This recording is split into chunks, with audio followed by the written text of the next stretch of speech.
As the French team makes history by being only one of the few nations to win the Football World Cup multiple times, it is just the beginning of celebrations for thousands of fans in France and across the world. No end to celebrations in Bondy, which is the hometown of France's star striker and the FIFA World Cup player of 2018. Kylian Mbappe. It was in his modest suburb located in the northeastern Paris that the 19-year-old grew up and played his first games. Mbappe began his career at Bondy, where he was coached by his father. Fans also gathered in Macon.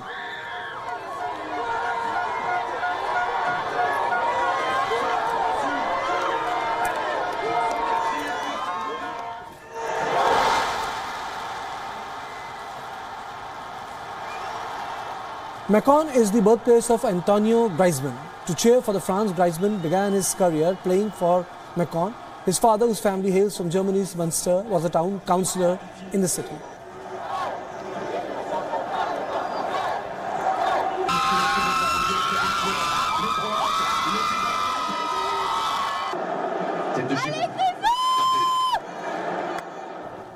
It indeed is a beautiful game. Once the game was over, the leaders of the France, Croatia and Russia visited the team locker room to celebrate the finals. Take a look. Je voudrais dire un grand merci.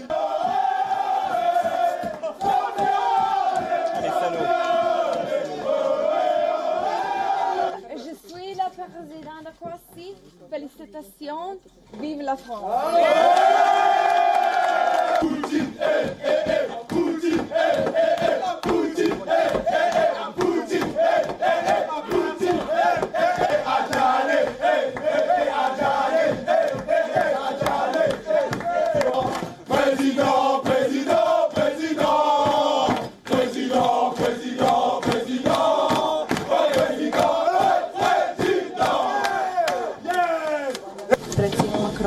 Da svi dođemo, da svi čestitamo reprezentaciji. Naš. Toliko ste bili dobri večeras. Malo je fala.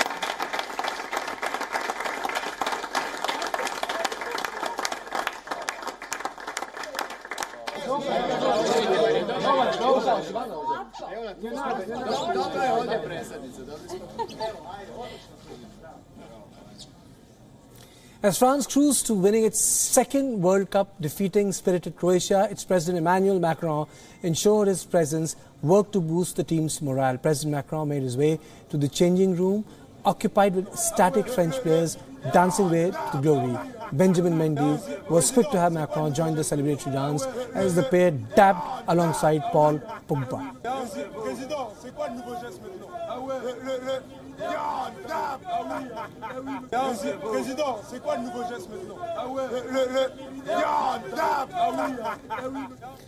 And I'm joined by Elena Casnes-Monnas from Paris, our correspondent. You know, going by the revelry, the festivity, is it still on? Can we expect it? Can we expect that this revelry, the festivity, to continue for a couple of more days?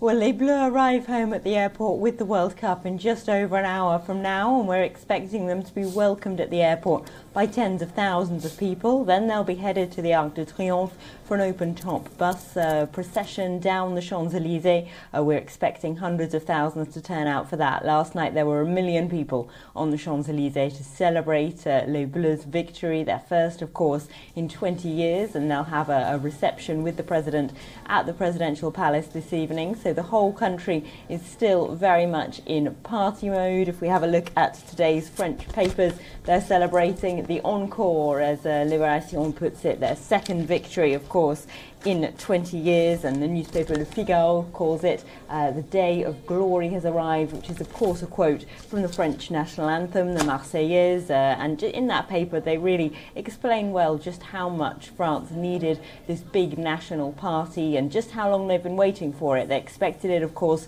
2 years ago when they were favourites in the final of the 2016 Euro that was held here in France. They were pipped at the post by Portugal, but they've been waiting a long time for this party. Inside that paper newspaper. There are photos of the Kylian bar where, of course, 15 people were killed on November the 13th, 2015, and where people were dancing and singing last night. It reminds us that France have been through some difficult years and that they're looking forward for a chance to party. But Elena, it was also a revelation for the world. Macron is known to have a different personality, but to see the president actually with the boys out there enjoying the game and then being part of the revelry and the festivity which took place in the men's locker room was, it's a different Macron to the world.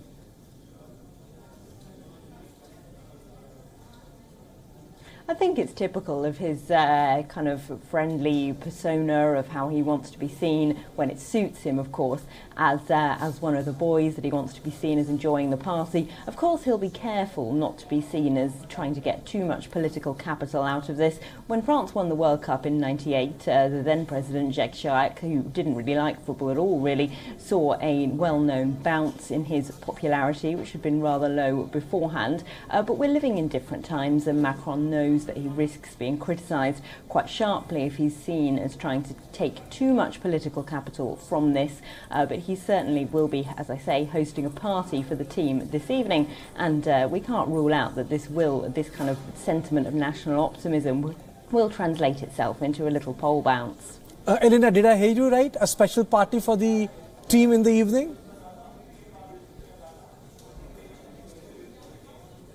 Yes, as I said at the beginning, once they've gone down the Champs-Élysées in their open-top procession, they'll be hosted for a party at the presidential palace this evening. Although, of course, Macron was celebrating with the team last night in their dressing room, having champagne sprayed on him and being in their Instagram videos. So he certainly was working on his approachable, modern social media president image last night. I think this evening's reception will be slightly more formal.